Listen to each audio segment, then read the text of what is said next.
The extensionist approach reject what I call human supremacy, but they accept human exceptionalism.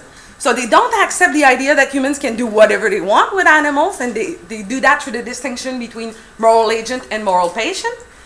But they accept moral, you can say human exceptionalism, because they say only human beings as rational animals can have duties toward animals. And when you go more on the critical or radical approaches, they reject both human exceptionalism and human supremacy.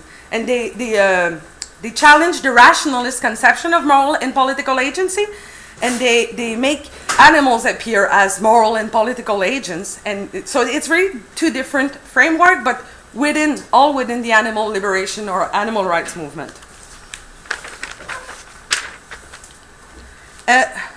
Those two kind of approach still rely on the same two basic principles, and I'll just conclude on those. The first one, okay, these are, maybe you won't agree with them. If you don't, just come see me, we'll have a fight.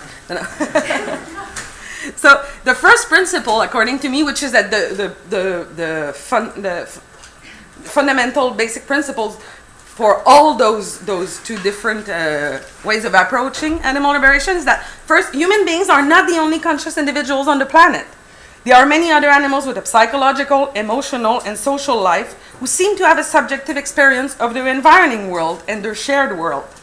It's important here to understand that when we are talking about consciousness, we are not talking about thematic higher order reflection. I'm not saying that the animals stop what they are doing and realize that they are in pain or that they are grieving.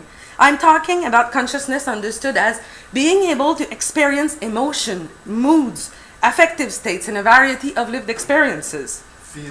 Feeling, exactly. Consciousness as feelings. So the second principle claims that we have duties to care and duties to respect. So duties of compassion and duties of justice toward others, not because they are rational beings, but because they are vulnerable selves, individuals for whom things matters.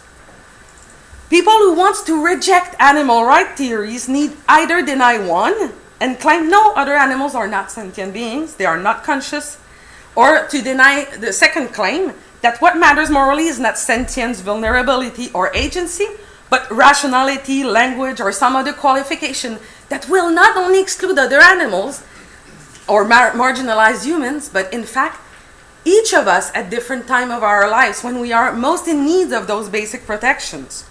So, and also this, as Sue Donaldson and Will Kymlicka insist, this would mean